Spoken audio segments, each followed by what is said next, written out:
Ya está. Vamos a echar esto para abajo y le decimos este grande. Entonces, un poco lo que ya vieron en el software de simetría, y esto pues, es simplemente un repaso muy general, es que una molécula al final va a aparecer, la podemos clasificar en un grupo puntual. Y esto pues, es conveniente para identificar más o menos rápido cuáles son sus principales operaciones de simetría. Entonces, nosotros los ponemos en grupos de simetría, grupos puntuales, y cuando son cristales lo ponemos en grupos espaciales porque tienen simetría traslacional, pero eso no es el caso. Y así puede haber diferentes cosas. Por ejemplo, vamos a empezar con los grupos CN. Se llaman grupos cíclicos porque lo que tienen principalmente son rotaciones. Déjenme poner esto acá arriba para que sea más fácil. Entonces, por ejemplo, el C1 pues solamente tiene la operación de identidad, que eso se lo comentaba, les comentaba la vez pasada. Una operación de simetría que es un poco ridícula es, la dejo como está, y darle 360 grados de vuelta en cualquier eje, pues es dejarla como está, es decir, le di la vuelta entera y ya. Entonces siempre va a ser cualquier objeto, va a tener o un C1 o una operación de identidad, que tendrían equivalentes. Luego hay algunas que tienen operación de identidad y un centro de inversión. Luego el C2 tienen al menos una operación C2. Luego el C3, pues C3 y los sucesivos. C4, pues el C4. Y así sucesivamente. Esos grupos se llaman CN y las principales operaciones de simetría son las rotaciones.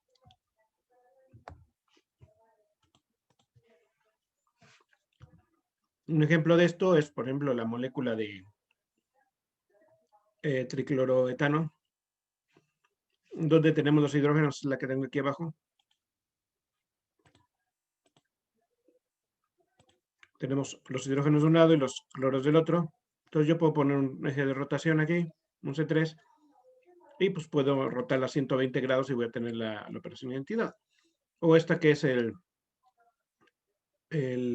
diclorodibromo etano, que son tres diferentes, entonces cuando yo la roto en este eje, me va a dar un C2, ¿sí? Entonces, estas dos moléculas son ejemplo de ello. Luego lo están los CNH, que esos tienen unas rotaciones, y también tienen algunos planos de reflexión horizontales. Entonces podemos tener así muchas moléculas. Este es el ejemplo. Entonces, una recomendación es, traten de hacer estos ejemplos que vienen aquí en las diapositivas. Estas diapositivas ya las tienen en AMI. Y con la plastilina y traten de hacerlas, ¿sí? Traten de sacar las operaciones de simetría que vienen aquí. Aquí, por ejemplo, esta tiene un C2. Tengo un eje de rotación C2 acá. Y tengo también un plano. Pongo un plano aquí. Y y tengo que es un C2H, porque tiene plano horizontal. C2B, pues tiene planos verticales. Lo mismo, pero con rotaciones y planos verticales. Luego están unas que son, ¿cómo se llaman? Moléculas con una simetría muy particular, y estas son las moléculas lineales. Las moléculas lineales tienen un eje C infinito. ¿Qué quiere decir que tenga un eje C infinito? Quiere decir que tiene, si yo la pongo por aquí, si yo le paso un eje por aquí, aquí puede rotar un infinito de grados y queda igual. Le puedo rotar medio grado, un tercio de grado, 2 grados, 3 grados, todo. Entonces queda igual. Si yo le trazo un eje de rotación aquí y yo lo roto así, pues va a rotar los grados que yo quiera y lo voy a dejar igual. Es una característica de una molécula lineal. Entonces este tipo de moléculas tienen un grupo puntual C infinito B. ¿Por qué C infinito? Porque puedo rotar un infinito de grados en este eje, y B porque pues, tengo un plano vertical. ¿Sale? Aquí, que atraviesa la molécula. acá atraviesa la molécula así, por en medio, por la mitad, y por eso se llaman así. Luego tengo las que tienen rotaciones impropias, que es una rotación y luego después una reflexión. Y esos son los grupos SN. Estos son este es el típico para el etano. El etano puede tener la conformación de más baja energía. Tiene este hidrógeno, no cae encima de otro, queda aquí. Entonces, cuando yo roto 60 grados, aquí, 60 grados, queda justo en esta posición, queda en esta posición, aquí, y cuando reflexiono, se convierte en el otro, ¿sale? Por eso tiene una rotación impropia, ahorita lo trataremos de ver en el otro programa y ya está. Luego los grupos de NH, pues tiene rotaciones en el eje C, tiene grupo C2, planos especulares perpendiculares a los ejes N, entonces tiene estos planos normalmente, ¿sí? Luego tenemos otros que tienen D infinito H, pues son similares, aquí tengo uno, pero también tiene aquí un plano aquí. Esta es igual que los ejemplos anteriores que tenían planos de rotación infinitos, pero tienen también un plano de horizontal acá. Este plano horizontal pues está aquí, ¿sale? Este plano horizontal pues es aquí. Y tiene este otro eje de rotación acá. Entonces, por eso se llama D infinito H, porque tiene un plano de rotación infinito aquí. Esta es la que DNH pues es similar a la que habíamos visto acá. Nada más que como es coronita, la rotación tiene que ser la mitad de los ángulos. Luego los grupos cúbicos tienen mucha importancia en química de coordinación porque muchas de las figuras como los tetraédricos y los octaédricos están en esta clasificación de grupos cúbicos. Entonces los tetraédricos y octaédricos, tetraédricos y octaédricos son estos grupos, ¿sale? Y tienen las propiedades de simetría. Tienen C3, luego los grupos cúbicos vean el tetraedro.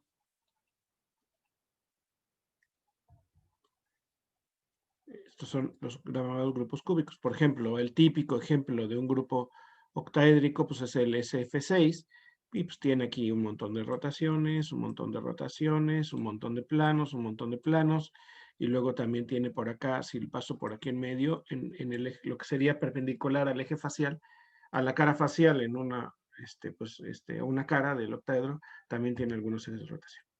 Y luego hay algunos más irregulares donde se llaman I, que tienen rotaciones de un icosaedro regular, C5, C3, C2, y tienen un centro de inversión. ¿Cómo se determina el grupo puntual? Pues tenemos que ver cuáles operaciones pertenece y cuáles son los que tienen. Entonces tenemos que determinar, para poder determinar el grupo puntual de una molécula, pues vamos a tener que ver cuáles son todas sus operaciones de simetría y luego seguir un esquema de este sentido, que es un esquema similar al que está. Este esquema pues viene en casi cualquier libro de química inorgánica o en muchos libros de simetría y lo primero que tenemos que hacer es pues, empezar por aquí, ¿no? Déjenme sacar. Tenemos que empezar por aquí. Y tenemos que ver si hay los ejes perpendiculares y empezar a clasificar de esta manera. Si sí, pues es esta. Si no, es esta. Si hay un eje, es esta. Si no tiene ejes perpendiculares a C2, pues es esta. Y si no, es esto. Y así sucesivamente. ¿Sale? Por eso lo que les había recomendado es que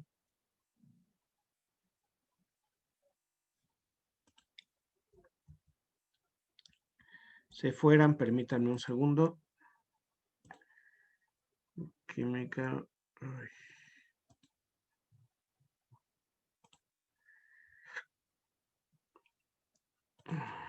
Lo que les había recomendado es, los que no lo hayan hecho, por favor, háganlo. Es importante que lo hagan. Hagan en esto. Aquí pueden rotar la molécula, como ven. Si ustedes se fijan, la rotación es ese que era el que me mencionaba en la diapositiva. En la diapositiva casi ni se las explico porque es muy difícil ver la diapositiva, ¿no? Normalmente lo que hago en clase es armar un modelo de estos y enseñárselos aquí, pero pues ahora como estamos así, creo que este programa es bastante bueno. Entonces, si se fijan en esta, tenemos un eje de rotación, una rotación impropia para un grupo SN, pues la rotación es, este es el eje de rotación, va a rotar la mitad de 120, es decir, 60. ¿Por qué? Porque cuando rota ahí, que queda justo ahí, y cuando lo invierto, se invierte perfectamente, ¿sale? No tengo que rotar 120 porque está alternado de este. Un etano puede tener la posición alternada o eclipsada. La alternada es esta. ¿Qué quiere decir alternada? Que están alternados los hidrógenos. Este está a 60 de este está a 60 de este, está a 60 de este. Y cuando es eclipsada, están todos a 120.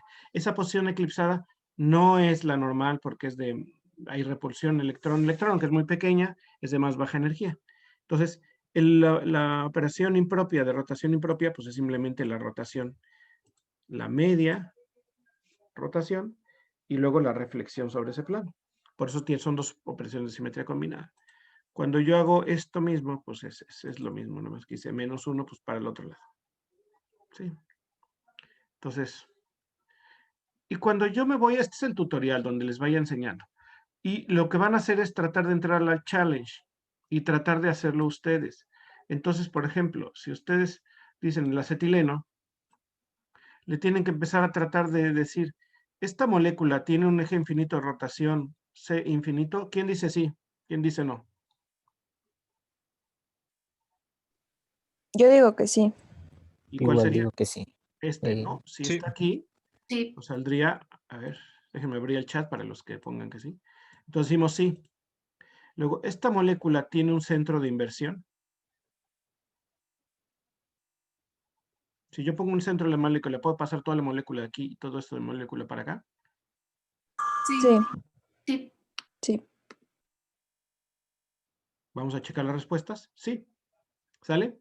Entonces, esto es jugarlo. Entonces, por favor, tienen que empezar a jugar con este con este programa. Váyanse a los challenge y vayan viendo. Pregunta de examen.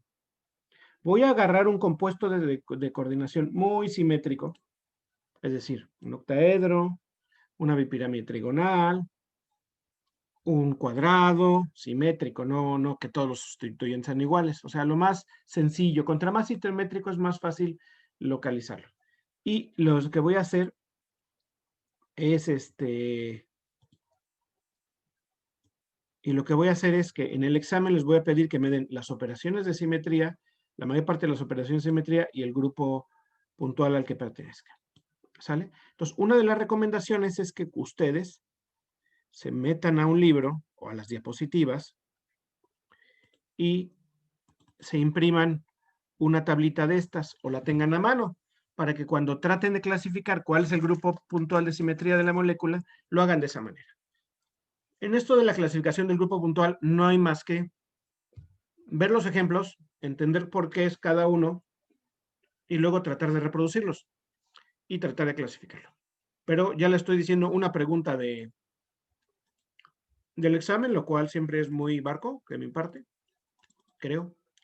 Pero no voy a poner, o sea, lo que sí no les voy a hacer, jóvenes, es cosas así. Si les pongo esto, pues esto es bien difícil de ver, ¿no? Aunque es bastante simétrico la molécula, es bien difícil de ver. Aquí, pues no tiene, ¿no? Luego aquí tiene un eje C3, ¿dónde están los ejes T3? Pues hay que adivinar porque no se ve fácilmente. Entonces yo le digo sí por adivinar. ¿Tienes en el 5? No.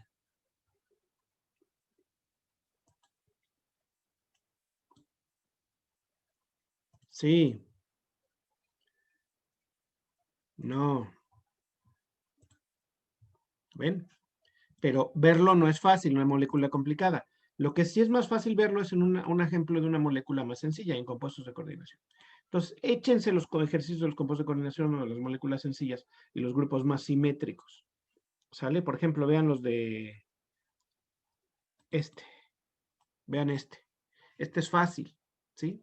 Entonces, uno de estos, a lo mejor se los pregunto, porque aquí pueden ver mejor las operaciones de simetría. Entonces, lo que se trata es que traten de hacer ejercicios de esto y lo van a hacer. Entonces, de aquí a la próxima clase, lo van a hacer. Y al final de la próxima clase les voy a hacer un pequeño ejercicio con valor a currículum para ver quién pudo y quién no pudo. ¿Sale?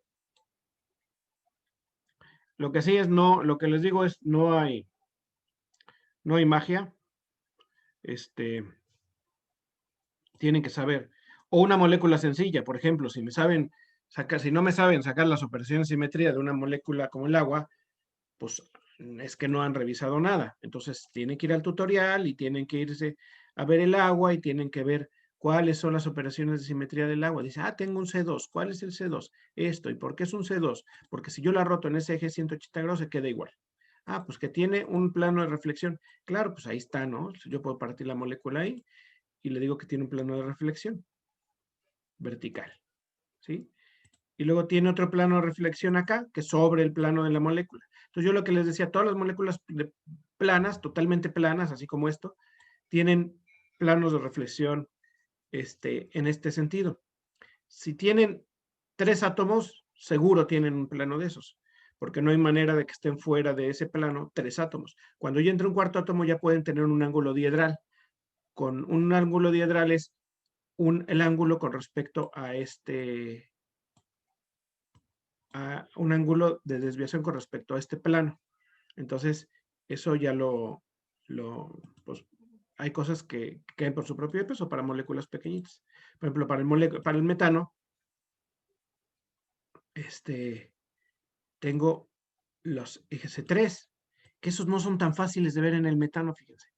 Bueno, sí son fáciles de ver, pero vamos a empezar uno por uno.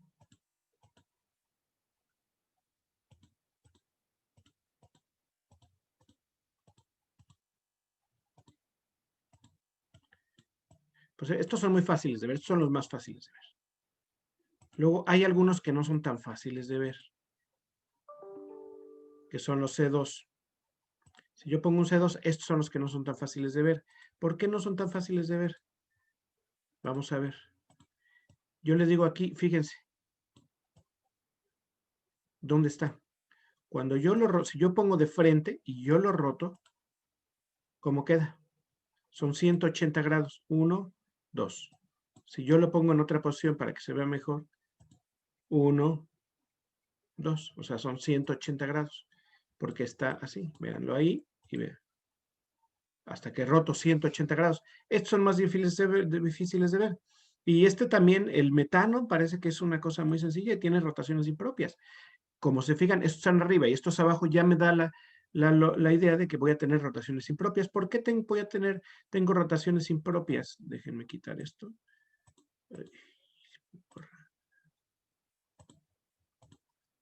¿Por qué? Porque si se fijan, estos son iguales que estos, pero están alternados. Entonces, cuando yo roto la mitad y reflexión, y ya llego a la molécula idéntica. Y eso tiene todas las posiciones en los otros ejes C2 que habíamos visto.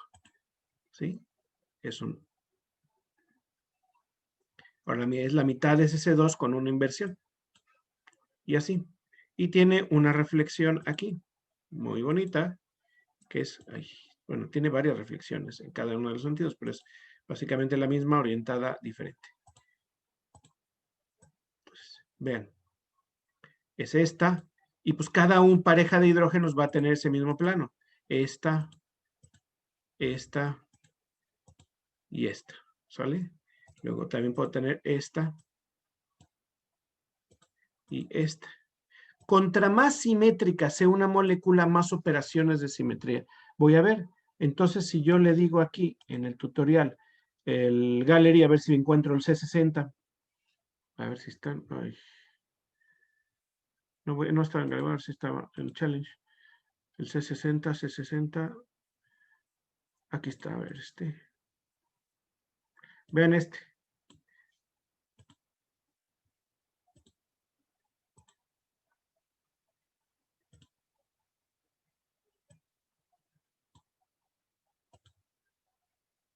Tiene centro de inversión.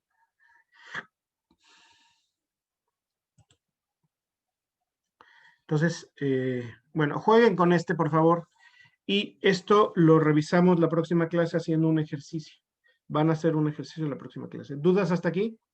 ¿Todos pudieron entrar en esta?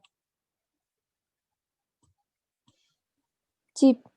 Bueno, jueguen con este bastante y lo vamos a ver la próxima clase. Es la única manera de poder entender bien la simetría, es practicarla, es como andar en bicicleta, ¿sale? Si ustedes ven muchos videos de andar en bicicleta y nunca se subió a andar en bicicleta, el día que se suban, pues no necesariamente lo van a saber hacer, tienen que practicarlo para poderlo hacer. Entonces vamos a dejar hasta aquí la parte de simetría y vamos a ver otra cosa. No.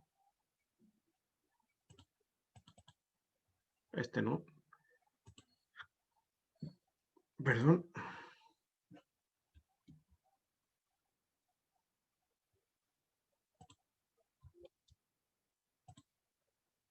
Y aquí está. Y vamos a empezar a ver espectroscopía, ¿sale? ¿Qué hora es? Todavía tenemos un rato. Vamos a empezar a ver espectroscopía. La espectroscopía puede ser algo bastante Profe, complicado. ¿Sí? estamos viendo, sí, estamos viendo otra diapositiva. Bueno, yo estaba viendo otra diapositiva. Gracias. ¿Ya la ven? Sí. ¿Ya se ve espectroscopía? Perfecto. Si es que estaba apenas abriéndola. Gracias.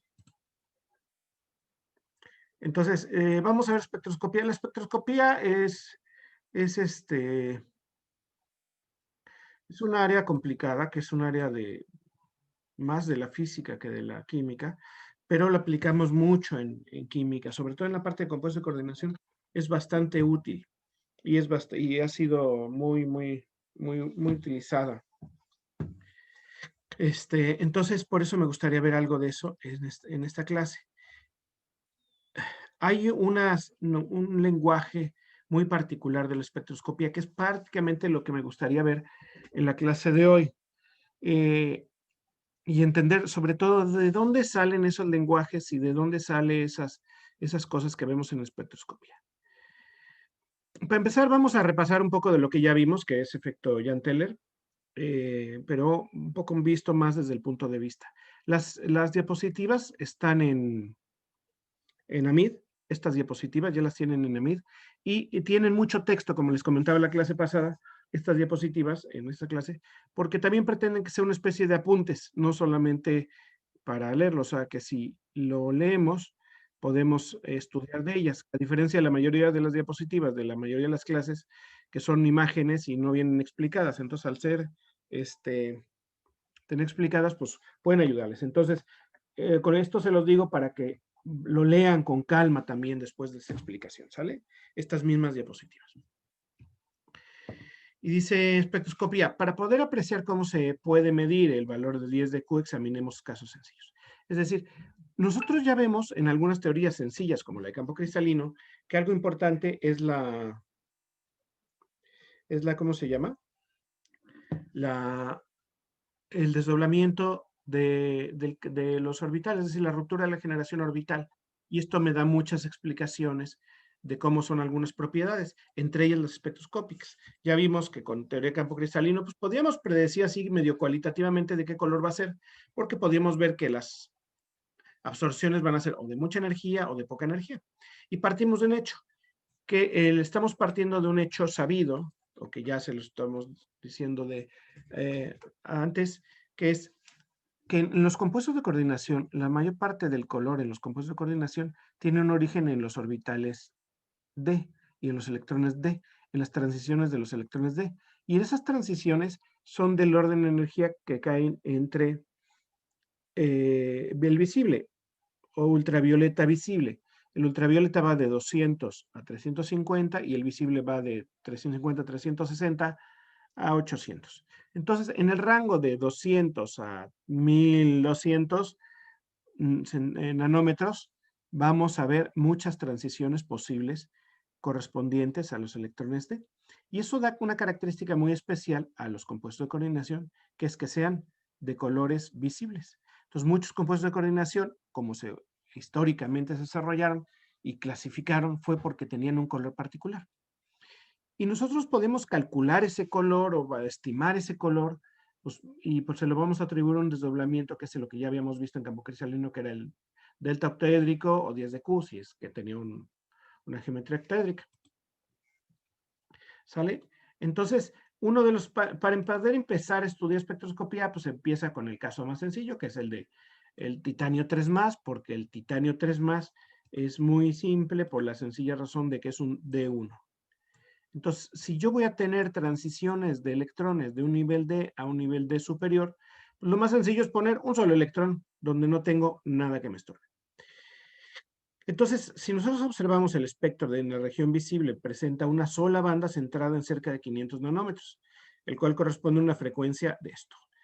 ¿Y por qué hablamos muchas veces de frecuencia en centímetros a menos 1 en espectroscopía UV? Porque la frecuencia, esto es valores de energía. Entonces, estos son valores directamente de energía que si nosotros los transformamos, pues un factor de conversión de 20.000, 29, son 239.58 kilojoules por mol. Entonces, sabemos exactamente el valor de ese valor de energía. Es decir, si nosotros estamos considerando que tenemos nuestros orbitales, si estamos viendo el titanio que tiene 1, 2, 3, 4, 5, es un octaedro, es decir, es una simetría OH, y tenemos un solo electrón, este electrón va a poder saltar de aquí a acá, y este delta de energía, porque esto es una escala de energía, como vimos en teoría de campo cristalino, este delta octaédrico, porque es una geometría octaédrica, es una O, aunque no me crean, es igual a 239 kilojoules por mol. O lo que es lo mismo,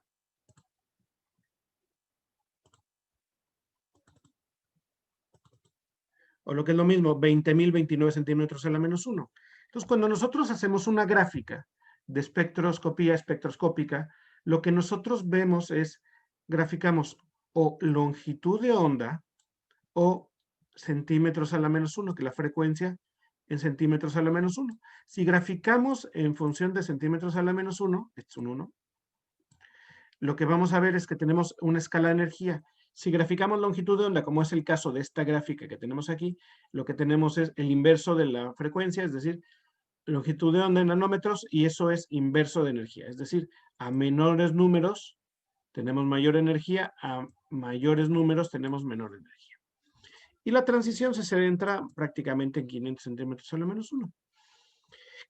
¿Qué estamos viendo aquí? El coeficiente de absortividad molar. ¿Todo el mundo sabe lo que es el coeficiente de absortividad molar? ¿O alguien que no?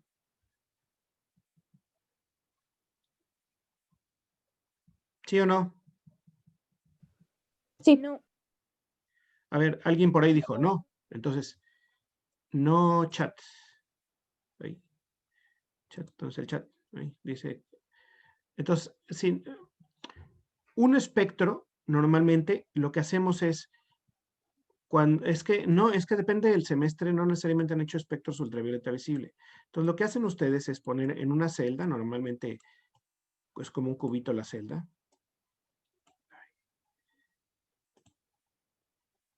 Déjenme compartírselos en el pizarrón porque no me gusta dibujar en esta cosa porque es... Entonces tienen una celda que es un cubito.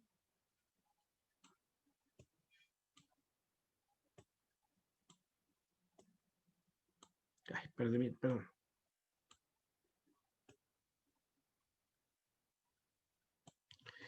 Oye, es que tengo una mala posición el mouse y no puedo dibujar. Va, a ver, voy a intentarlo de nuevo.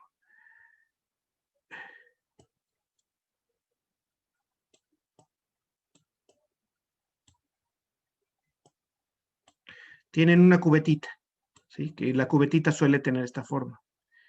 Y esta cubetita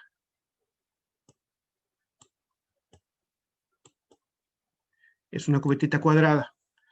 Y esta cubetita cuadrada lo único que hacen es ponerle una disolución dentro. Y lo que tienen aquí es de una longitud de 1 centímetro. Eso es lo más común experimentalmente, ¿sale? Estoy hablando de experimento. Entonces ponen la disolución. Entonces si ponen una disolución donde hay una cierta concentración de un compuesto y ustedes ponen aquí un foco que va a dar luz, la luz va a atravesar, esta luz va a atravesar esto y va a llegar a un detector. Entonces, el detector que está aquí va a dar una diferencia de potencial y cuando no hay nada, va a dar una cierta energía, un cierto voltaje. Y cuando hay una disolución, lo que hay en la disolución va a absorber cierta longitud de onda y el voltaje va a ser menor, un voltaje 2, y el voltaje 2 siempre es menor que el voltaje 1. El voltaje 1 es donde no absorbe nada, el voltaje 2 donde absorbe algo. Y esto debe seguir una ecuación que se llama la ley de absorbancia. ¿Qué tanto va a absorber? Y esta absorbancia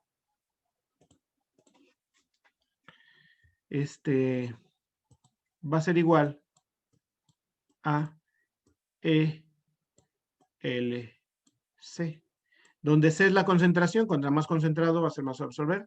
L es la longitud de onda, normalmente ponemos 1 centímetro para multiplicarlo por 1, y es el coeficiente de absortividad molar. El coeficiente de absortividad molar es un coeficiente que me dice qué tan intensa es la absorción a cierta longitud de onda, ¿sí?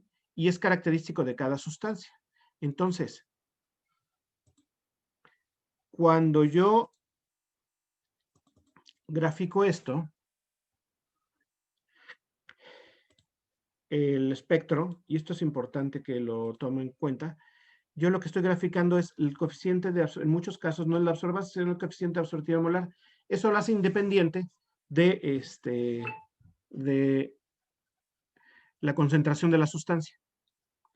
Ya no depende de la concentración, sino nada más es qué tanto absorbe. Contra más grande sea el coeficiente absortivo molar, va a ser mucho más intenso. Es decir, tengo una cosa que pinta poco o que pinta mucho, del mismo tono de color, pero diferente intensidad.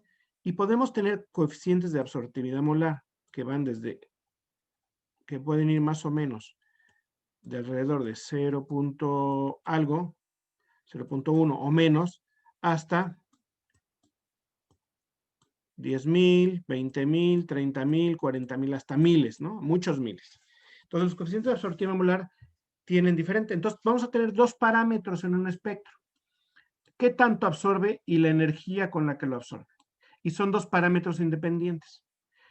El delta octaédrico,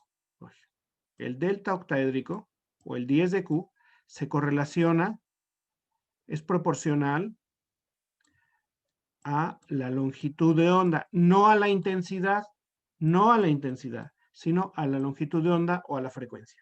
¿Sale? Entonces, cuando yo estoy viendo en qué valor está absorbiendo, estoy viendo en el eje de las X, y ese es el valor del 10 de Q. Por eso cuando yo pongo el compuesto de titanio con agua,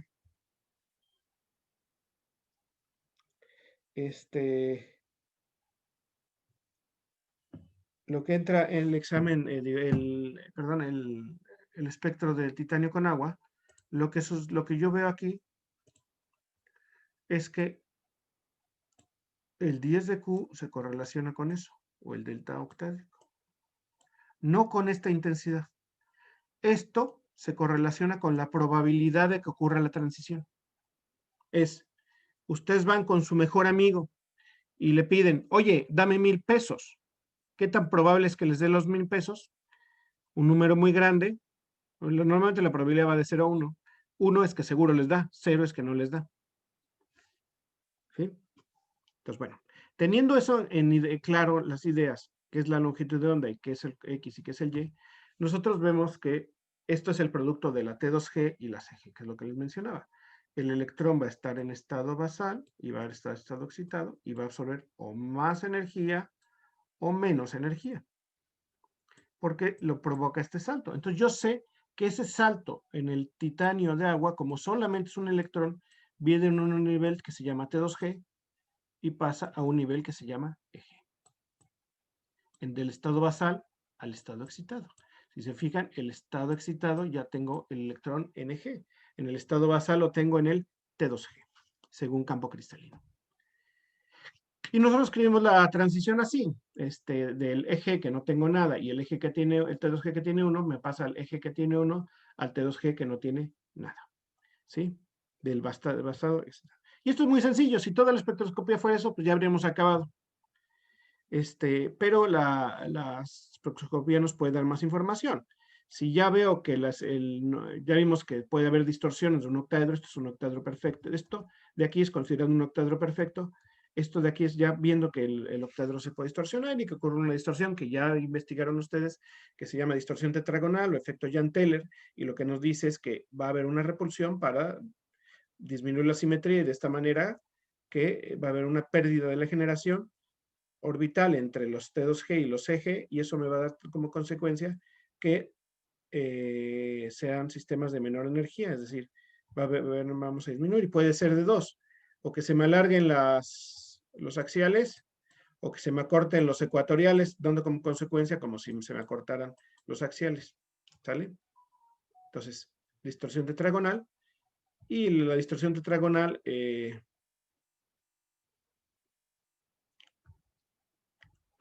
pues nos darían esto que ya vimos. Tenemos una simetría que pasa de un OH, cuando se expande pasa a una simetría de 4H, y lo que sucede es que cambia aquí las posibilidades. Antes de pasar de un estado basal a un estado excitado, solamente podía brincar a uno. Ahora, como ya se rompió la degeneración de los que antes eran los T2G, que eran estos de aquí, ahora va a pasar a que yo tengo la posibilidad de tenerlo aquí y la posibilidad de tenerlo aquí. Entonces, eso me da como consecuencia que yo tenga dos transiciones, la transición principal y luego una pequeña transición que sería correspondiente a 1 y 2. Eso lo veo como si fuera un pequeño hombro o la suma de dos transiciones. Y esas dos transiciones las veo así. El morado es la suma. Entonces, todos los espectros, si fueran perfectamente simétrica la molécula y la transición fuera nada más de un nivel a otro, yo lo debería ver como una gaussiana, es decir, como una curva simétrica. Como no es una curva simétrica, quiere decir que es la suma de dos o más gaussianas. En este caso del T1 va a ser la suma de estas dos, y lo que me dice es que hay una banda oculta debajo de esta banda morada, y esto quiere decir que tengo estas posibles transiciones, ya sea de un D1 o de un D9, que ya lo hemos comentado, y de esta manera se revela que una banda simétrica de un D1, pues es que está sufriendo una distorsión tetragonal, es decir, que se le alargan los ejes axiales, básicamente. El alargado de los ejes axiales es el más común. Y eso es muy sencillo para un D1, porque nada más consideramos esa posibilidad. Pero hay un problema bastante grande. Cuando nosotros tenemos una configuración D2, ya tenemos que considerar las interacciones electrón. Y ya todas las que sean D2 en adelante se nos complican hartísimo. Entonces, los espectros ya no los podemos poner de manera tan simple, de un T2G a un EG, porque ya no vamos a tener nada más esos niveles, vamos a tener que definir otros. Y esto viene históricamente porque primero se observó la parte espectroscópica que nada. Entonces, en los términos espectroscópicos era lo que se conocía hace muchos años. ¿Qué querría decir un término espectroscópico? Un término espectroscópico no era más que lo que veían en un espectro ultravioleta visible. ¿Y qué era lo que veían? Que había ciertas transiciones cuantizadas, ¿sí? Que dependían, y era una fórmula que Rydberg fue uno de los primeros que empezó a ver las transiciones espectrales para el átomo de hidrógeno y encontró esta fórmula. Esta cuestión consta de dos términos. En la práctica común, los espectroscopistas aplican la palabra energías asociadas a los estados de un átomo que presentan tensiones espectroscópicas. Entonces, los términos espectroscópicos, que es una palabra que vamos a aprender, términos espectroscópicos, términos es la palabra, son en esencia, una descripción abreviada de la energía del momento angular y la multiplicidad de spin de un estado particular. ¿Por qué? Porque ahora el electrón va a tener no solamente cómo puede interaccionar con otro electrón. Si yo ya tengo dos electrones en los orbitales D, ¿cómo va a interaccionar con otro electrón? Pues puede interaccionar a través de interacciones spin-spin, interacciones con la órbita y las interacciones del momento angular, que son las órbitas, y la multiplicidad de spin. ¿Cómo puedo acomodar los spines entre sí? Los espectroscopistas, al ver estas transiciones, empezaron a dar una serie de líneas espectrales. Las primeras líneas las vieron muy delgadas y muy agudas y muy angostitas y las llamaron sharp, que en inglés querría decir afilado, y porque eran muy delgadas. Y pudieron que las correlacionan con una transición SP y le pusieron que estos términos se llamaban S por sharp, de la primera palabra de afilado en inglés sharp, luego la P principal, luego la D difuso y la F fundamental. Entonces, dependiendo de lo que ellos venían, así fue como se le dieron nombres a los orbitales. Los orbitales tienen esos nombres por las líneas espectrales. Primero fue la observación de las líneas espectrales y luego la teoría que explicó esas líneas espectrales. De esta manera, se puede mostrar que entre los electrones de una capa semillena de valencia y los de una capa llena de kernel no hay otras interacciones además del apantallamiento y la carga nuclear efectiva de estos últimos ejemplos sobre los primeros. Tanto que los electrones dentro de una capa semillena en un ion libre están sujetos a dos perturbaciones. La primera es la repulsión interelectrónica. Los electrones se repelen entre sí. Esa es la repulsión interelectrónica. Y la energía de la configuración depende de la manera que los electrones ocupan los orbitales en las capas, es decir, la repulsión electrónica está dada por los niveles. Ahora está muy en boga las ocupaciones en los lugares, en los comercios, en los salones de clase. ¿Por qué? Porque pues, puede haber diferentes tipos de interacciones. Ahora con el COVID, ¿no? Pues es lo mismo. Si yo quiero acomodar a 1000 personas en 30 tiendas en un centro comercial, ¿cómo las voy a acomodar? Para que puedan interaccionar entre sí lo menos posible, donde haya menos repulsión entre ellos o donde haya menos contaminación viral. Entonces tengo que estudiar cómo se pueden acomodar entre sí. Y eso es lo que hace la espectroscopía, lo primero que vamos a hacer. Ver cómo se van a acomodar entre sí estas cosas y cómo van a poder ser sus interacciones. De tal manera que existe una interacción entre los momentos de spin y orbital a través de un mecanismo que se llama acoplamientos spin-órbita. Primero tenemos un ion libre. Y este ion libre vamos a tener que usar un D2, que ya tiene dos electrones que pueden interaccionar entre sí. Cuando hay repulsión interelectrónica, van a ver acoplamientos de spin, cómo están desapareados o apareados los spines. Y aparecen dos posibilidades, que yo tenga el spin así, el spin así, el spin así y así, y el spin así o el spin así. Entonces tengo tres posibilidades. A eso se le llama triplete.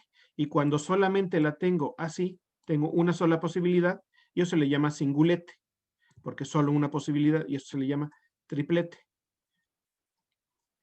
Entonces, eso se le llama acoplamiento. Entonces, cuando tengo un orbital, podemos romper la generación dependiendo cómo estén las repulsiones electrónicas.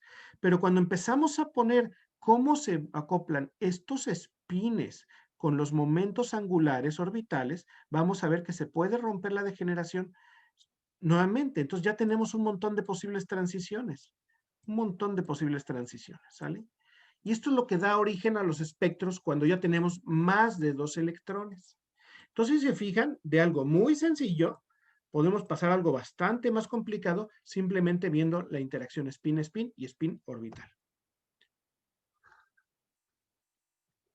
La separación de una configuración se presenta entonces con diferentes términos, cada uno con una energía característica. Esta está determinada por dos factores, la repulsión interelectrónica y la interacción spin-orbital, que es lo que acabo de mencionar. La separación energética, dependiendo de la repulsión electrónica, es del orden de 10.000 centímetros al menos 1. En cambio, la spin orbital es mucho más pequeña. ¿Qué quiere decir? Esta de aquí, déjenme borrar esto.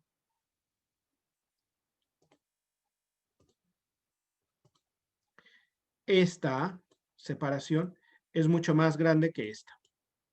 Como 10 veces más grande. ¿Sí? Aquí no está a escala, pero esto de aquí es 10 veces más grande que esto de aquí, en términos generales.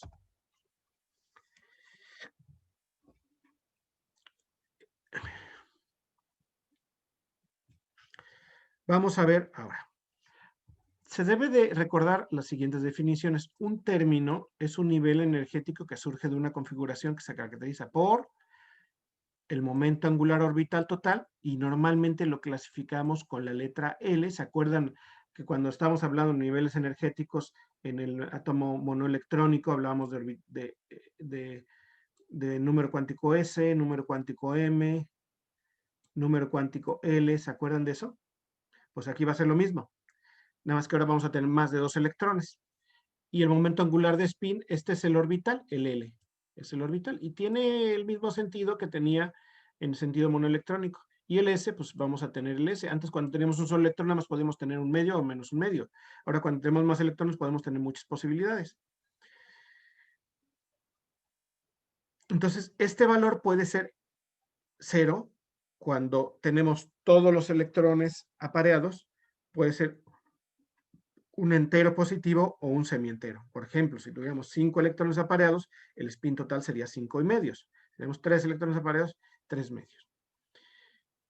Que es equivalente al caso de ese monoelectrónico, es lo que acabo de decir. Así tenemos que los átomos tienen estados S, P, D y F, tienen los mismos momentos angulares de un electrón en un orbital S, P, D y F, el átomo de hidrógeno.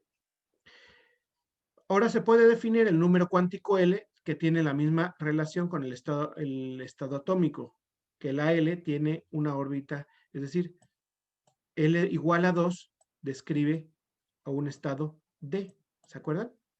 Y los valores que puede tomar L normalmente iban desde L de 2 menos 1, o sea, le voy restando 1 hasta todas las posibles combinaciones. De la misma manera que la componente Z del momento orbital de un electrón LZ se especifica por el número cuántico ML. La componente Z del del momento orbital total SLZ se especifica por un número cuántico MZ. Entonces, cuando estamos considerando solamente el componente orbital en el eje Z, vamos a definirlo con este número cuántico principal.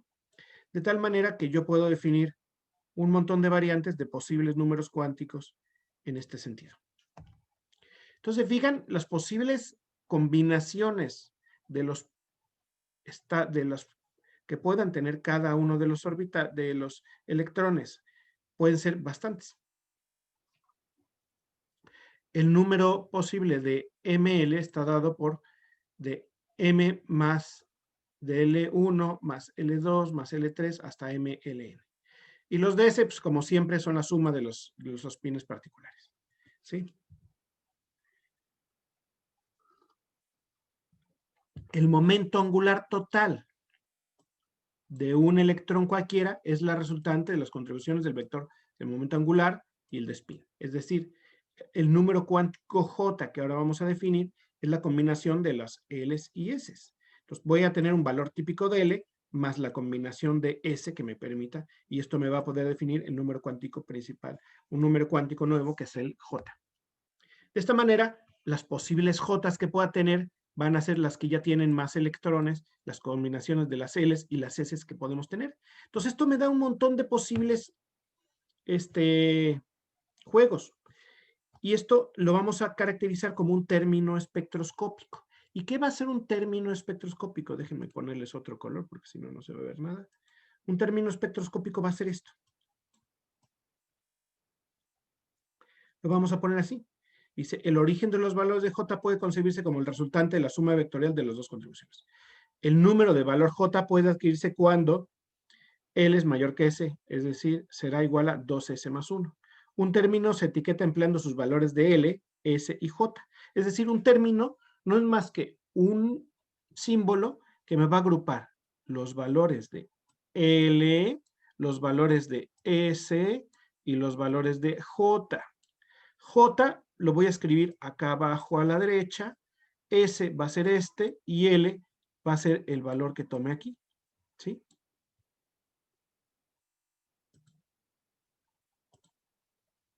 Para que se vea, L va a ser este valor de aquí, J va a ser este y S. Entonces yo voy a poder escribir los términos espectroscópicos, es decir, todos los niveles energéticos de cómo están ordenados los electrones de esta manera. Por lo tanto, cuando yo tengo una L igual a 0, voy a tener un término S, que es de forma similar a lo que tenemos cuando tenemos el caso monoelectrónico del hidrógeno.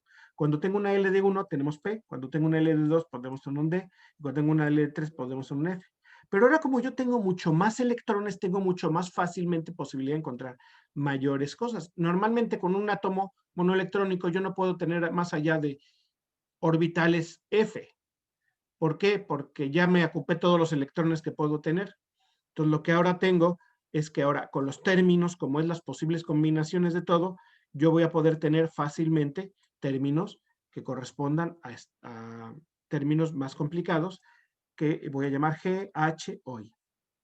La cantidad 2S más 1 se conoce con el término de multiplicidad del término.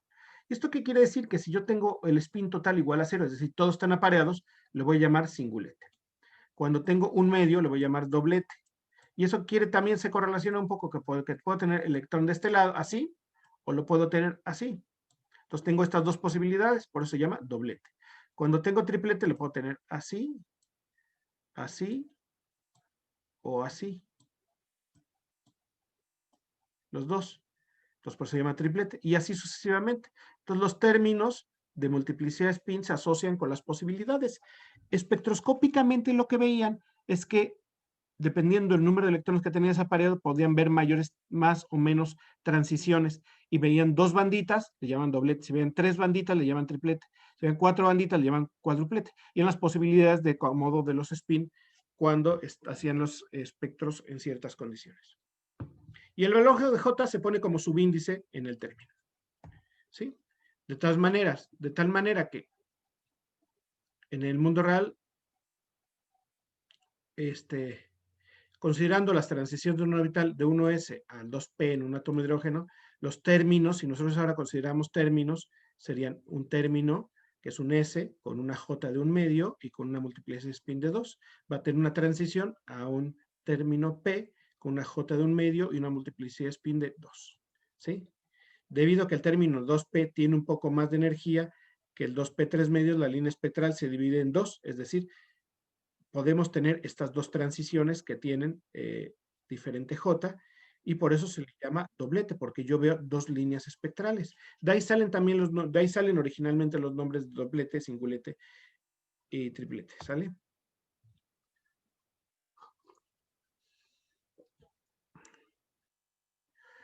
Si nosotros vemos al helio, el helio tiene capa cerrada, y al tener capa cerrada, la L es igual a 0, la S es igual a 0 y la J es igual a 0. Entonces voy a tener un singulete con una S y una J igual a 0. Para el caso de berilio,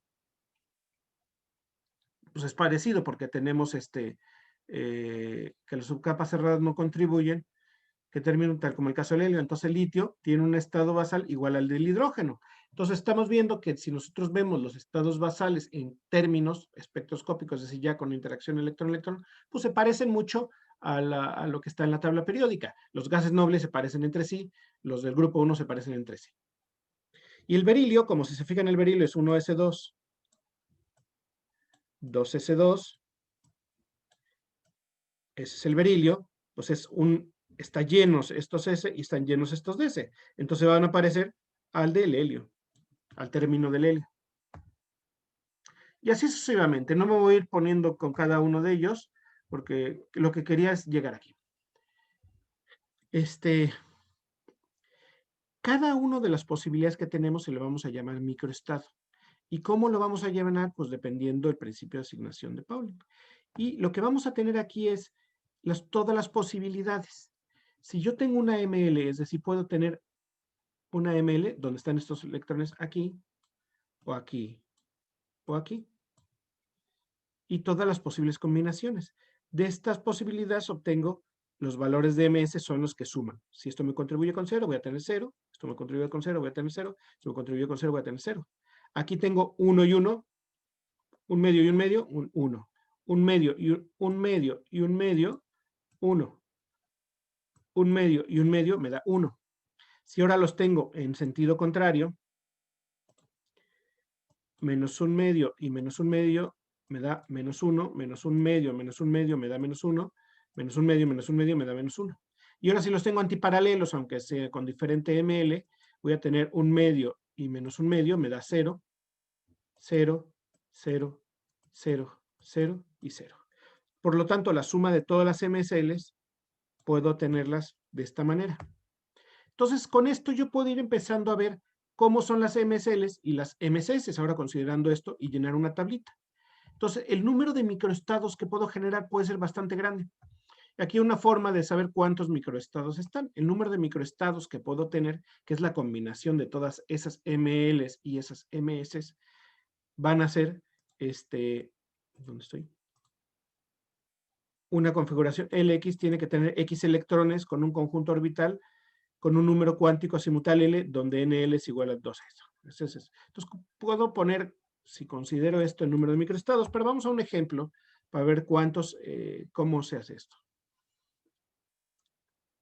Los términos espectroscópicos debemos considerar los MLs y los MS. Para ello, consideramos que cada estado atómico forma un arreglo de microestados que contiene 2L más S columnas más 2L más 1 renglones. Por ejemplo, un estado triplete P requeriría un arreglo 3×3 microestados, uno D 5 microestados y uno S 1 microestado. De tal manera que si yo lo que quiero es ver la asignación de términos, por ejemplo, veo todas las posibilidades y las lleno. De esta manera, con esto lo que quiero que vean es todas las posibilidades de combinación. Entonces, esos son que ya tengo un montón de microestados, pero yo no sé ahorita cuál es la energía para cada uno. Hay ciertas reglas y se pueden calcular. Entonces, vamos a ver qué reglas son.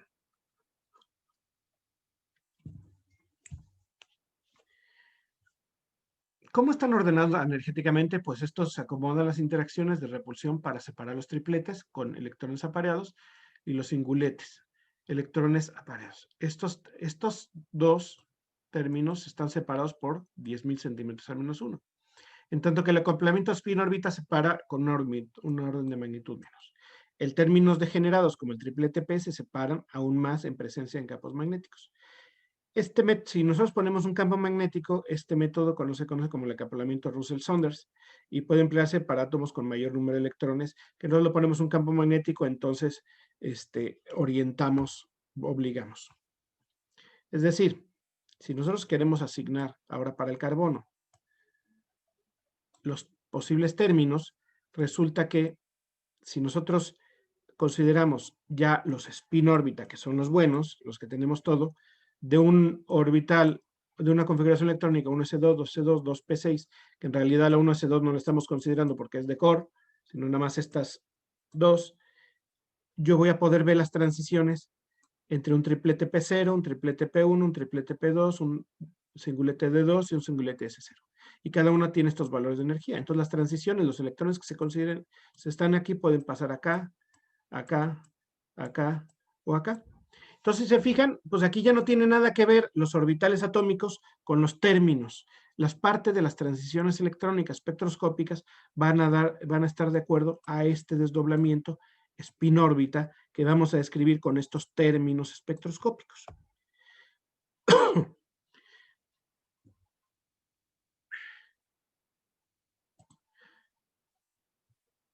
Pero todo eso, si se fijan, es en el átomo de carbono, el hidrógeno, el berilio. ¿Qué pasa con los orbitales D, que son los que nos interesan a nosotros, que son los de transición, los metales de transición? Pues ya hemos visto que para el D1 hay 10 maneras de poner un electrón en 5 orbitales, es decir, tienen 5 orbitales, 1, 2, 3, 4, 5, y pueden poner el electrón aquí, esa es una, ponerlo acá es otra, ponerlo acá es otra, es un solo electrón y lo estoy colocando en diferentes lugares, acá, acá, o para abajo. Entonces tienen 10 maneras de poner al electrón en estos orbitales, por lo tanto, la configuración esa configuración solamente va a tener un término que es un doblete D. Entonces, el término de ese D1 se va a llamar un doblete D.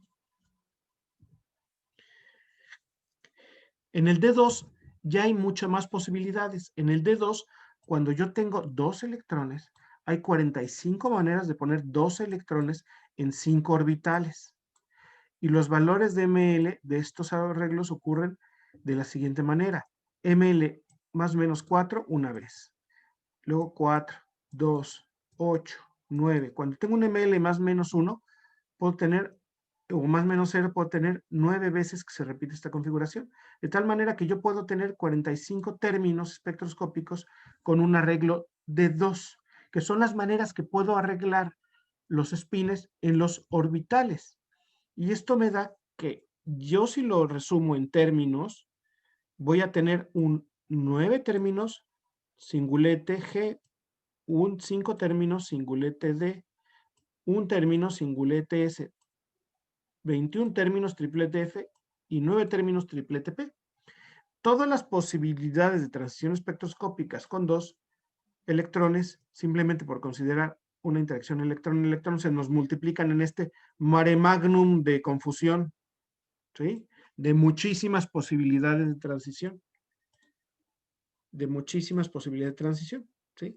Entonces, ¿pero qué pasa ahora cuando pasamos del D3 al D9? Para eso hay que hacer más o menos lo que se ha venido haciendo, pero pues ya resumiéndolos, los vamos a resumir aquí.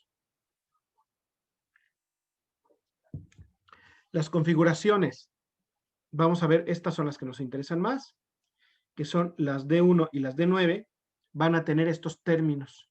Si se fijan, habíamos dicho que cuando teníamos un octaedro y teníamos un solo electrón, era más o menos lo mismo que tener un octaedro con 9 electrones.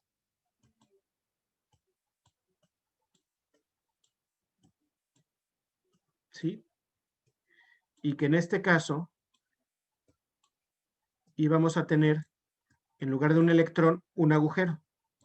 Y este agujero es el que iba a saltar a otro nivel de inferior energía. Entonces, ¿por qué decíamos que era lo mismo y por qué le dicen los términos, la analogía del agujero? Porque los que son simétricos, es decir, tiene o un electrón o un agujero, van a tener el mismo número de términos y el mismo tipo de términos, porque tienen las mismas posibilidades. Los que tienen D8, es decir, dos electrones, o les faltan dos electrones, los D2 o los D8, van a tener los mismos términos, si sacamos todos los términos espectroscópicos. Los D3 y los D7, lo mismo. Los D4 y los D6, lo mismo, y el único que va a ser diferente y más complicado va a ser el D5, porque ahí ya no hay posibilidad, ya es un número impar y ya no tiene un correspondiente simétrico con agujero, porque no puede tenerlo porque es número impar de electrones. Entonces, se nos va a simplificar, sí, se nos salen un montón de términos espectroscópicos, pero se nos simplifican un poco porque ya los podemos agrupar por el tipo de configuración electrónica de los metales D. Entonces, la más sencilla que habíamos visto era esta, la de los electrones D, ¿sí? Digo, de un electrón o 9 electrones. Y eso, pues, es eso es magnífico, ¿no?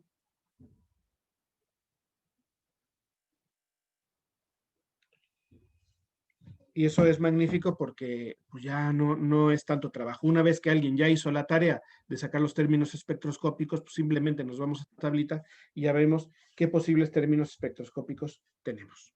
¿De acuerdo? En todo caso, una vez que se han encontrado los términos que surgen en una configuración, se requiere saber algo acerca del orden energético.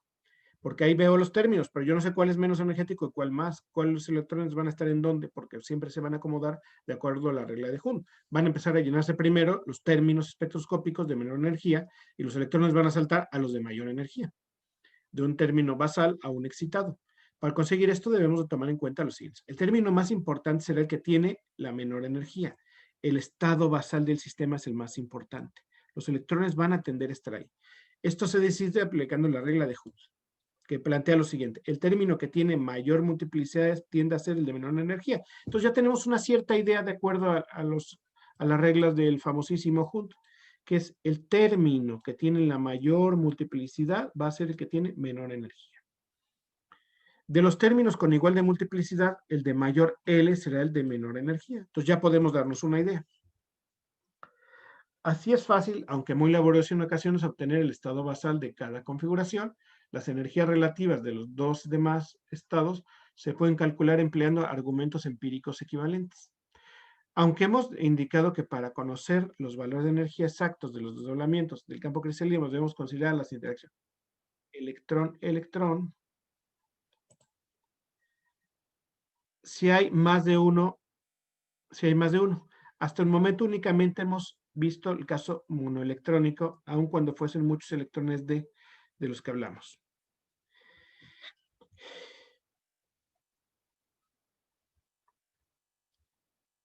La interpretación cuantitativa requiere un poquito más de cuidado.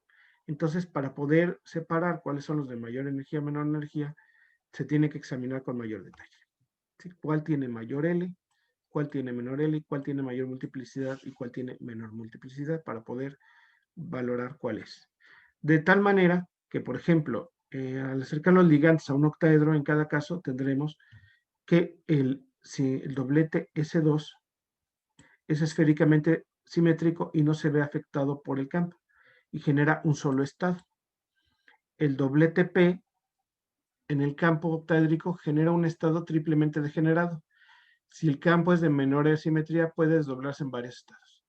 Y así sucesivamente, en un D1, que es un doblete D, en ausencia de fuerzas externas, el conjunto de 5 orbitales es degenerado y sus estados basales de 2. El electrón puede estar en cualquiera de los 5 orbitales con espines un medio o menos un medio. Normalmente cuando hablamos de cálculos cuánticos les llamamos o alfa o beta. En presencia de un campo octaédrico, los orbitales degenerados se desdoblan en un triplete y en un doblete de mayor energía. Cuando estamos en un campo octaédrico, esto se desdobla en un triplete y en un doblete. T2G y EG. ¿Le suenan? Y en un campo octaédrico tendremos tripletes y singuletes con diferente energía. Entonces, los orbitales mencionados se transformarán así en el término S2 en un octaédrico se va a llamar A1G. Y ahorita vamos a ver qué significa. En el 2, en el doblete P, en el TU1U, en el D2, en el T2G y EG, ¿le suenan? Y en el doblete F se van a llamar T1G, T2G y A2G. Estos se llaman términos. Y cuando consideramos una simetría, que ya están metidos en un campo que no tiene una simetría esférica, es decir, que ya tiene una geometría determinada como el campo octaédrico, lo que llamamos tradicionalmente términos, que es cómo están interaccionando los electrones en los niveles energéticos, estos términos los vamos a considerar en una cosa que se van a llamar estados. Y los estados no es más que la aplicación de la simetría a los términos espectroscópicos para darnos una cosa que se llama estados. Hay un libro que está ahí en internet, se llama Malcolm Gerlach.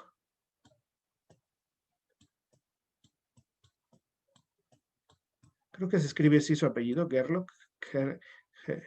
Gerlach. Este hombre hizo un libro muy pequeñito, pero que es espeso, es denso, es difícil de leer, pero está bien. Y se llama Orbitales, Términos y Estados. Y justamente de lo que trata el libro es cómo pasamos de un orbital que considera los electrones normalitos a un término que considera la interacción electrón-electrón, y cuando consideramos la simetría lo pasamos a un estado. Y los estados van a tener esta nomenclatura. Ahorita vamos a ver qué significa esta nomenclatura y de dónde sale. ¿Sale? Cuando nosotros consideramos todos los términos, vemos que los términos que están aquí, los S, P, D, F, G, H, I, van a tener un correspondiente estado. Y los S son totalmente simétricos, son como esféricos. Entonces, la A significa esférico, la T significa triplemente degenerado, la E significa doblemente degenerado y triplemente degenerado. ¿Sí? Aquí está. Regresando al problema de configuración de N, en el caso particular de 2, en ausencia de un campo, esta configuración presenta dos estados con la misma multiplicidad, un triplete F y un triplete P. Los dos estados tienen menor multiplicidad y por lo tanto se encuentran a mayor energía. El estado basal debe ser aquel que tiene los dos electrones en diferentes orbitales.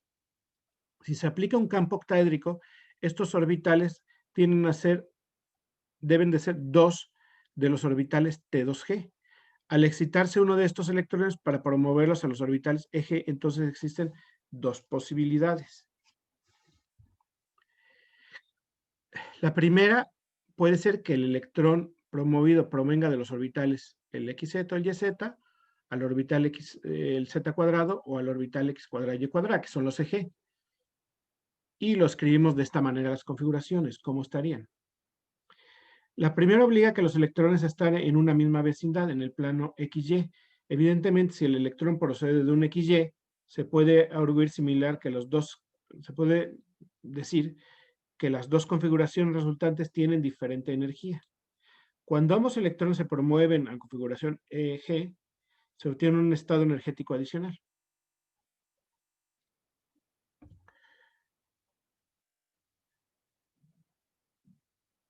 Entonces, podemos decir que cuando estamos en un campo octaédrico, los términos se nos van a dividir por esa asimetría del término en esto. Vamos a tener dos tipos de desdoblamiento, de los T2G a los EG y el tipo B, que ese es el tradicional que ya conocíamos, ¿no? Y el otro es a un triplete G, 1G, el triplete T2G y el triplete T2G y el triplete 1G. La G, ¿qué significa? La G significa que ese término es simétrico ante la operación de simetría llamada inversión. Y eso quiere decir, viene de la palabra en alemán gerade, y en otras ocasiones no son simétricos a la inversión, o no se le pone la G, o se le dice que es un gerade, que no es simétrico ante la inversión. En un D3 vamos a tener estas posibilidades, en un D4 vamos a tener un D5, y en un D5 vamos a tener un sextuplete S. Y vamos a ponerlos de esta manera. Las transiciones posibles para configuración D1 y D2 son estas, D1 y D2. Y las podemos decir que la mayor parte de las configuraciones electrónicas de los D, resumiéndolo, lo podemos resumir en esta tabla. Esto es lo más fácil, que el estado basal de un D1 es un doblete D y tiene un diagrama A. ¿Cuál era el A? Este. Que era el tradicional, los T2G a los EG, en un campo octaédrico. Estamos hablando de un campo octaédrico, ¿sale? Y el D2 va a ser un diagrama B. Luego el D3 va a ser un B invertido y el D4 un A invertido. El D5 no va a tener desdoblamientos y así sucesivamente. Y el D10 no va a tener desdoblamientos. El D10 no hay posibilidad de que, porque están todos los orbitales llenos. Igual que el D0 están todos vacíos. Entonces, estos diagramas en compuestos de coordinación van a ser la clave de cómo van a ser los desdoblamientos, más o menos de esta forma. De tal manera que nosotros vamos a poder decir que el D1 se parece al D9, simetría del agujero, el D6 al D4, y el D5 va por su lado. Luego el D2 al D8, se parecen, pero están invertidos. El D7 al D3, pero están invertidos. Fíjense, aquí tenemos que el estado basal es el cuadruplete A2G, y en el caso del D7, el cuadruplete es, ese término está en niveles inferiores. Entonces, por eso les decía que en el argumento del agujero o el electrón hace que sean simétricos, nada más que invertidos, todas las asignaciones de los niveles energéticos. Las D2 se parecen a las D8, las D7 a las D3, las D4 a las D6, las D4 a las D6 y las D1 a las D9, ¿sale? Y las únicas que van por su lado son las D5, el D5, que el D5, pues es que tiene un sextuplete A1G. Y este no se parece a nada porque pues no tiene un correspondiente con agujero. ¿Sí? Entonces, con esto nos vamos a quedar el día de hoy. Todas las posibilidades. Entonces, les queda de tarea que ustedes me puedan mencionar muy rápidamente la próxima clase, qué es un orbital, qué es un término y qué es un estado. Si es necesario, se van a las diapositivas y las leen con calma, o a un libro y lo ven con calma. Entonces, objetivo para la próxima clase: definir orbital, o definir término y definir estado. Hablando de espectroscopía, no hablando de estado de emergencia en la nación ni nada de eso. Entonces, ¿se fijan? Esta parte es bastante densa, es bastante complicada. No pretendo que saquen todos los microestados en un examen. Hay quien sí lo hace, pero a mí me parece innecesario. Lo que sí me parece importante es que vean de dónde salen esos microestados y qué significan. ¿Sale? Permítanme, stop share.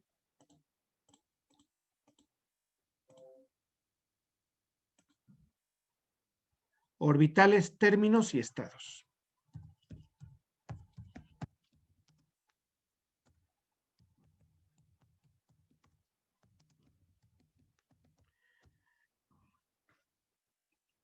¿Sale? Entonces, eso lo tienen que ver, lo tienen que hacer porque es muy fácil perderse. Y para poder entender la siguiente parte, sí tenemos que entender qué es un término y qué es un estado espectroscópico y de dónde salen. Entonces, vamos a hacer discusiones sobre ese tipo de cosas la próxima clase. ¿Sale? Y vamos a acabar de ver la parte de espectroscopía. Si nosotros vemos algo de más de espectroscopía, pues vamos a ver. No sé.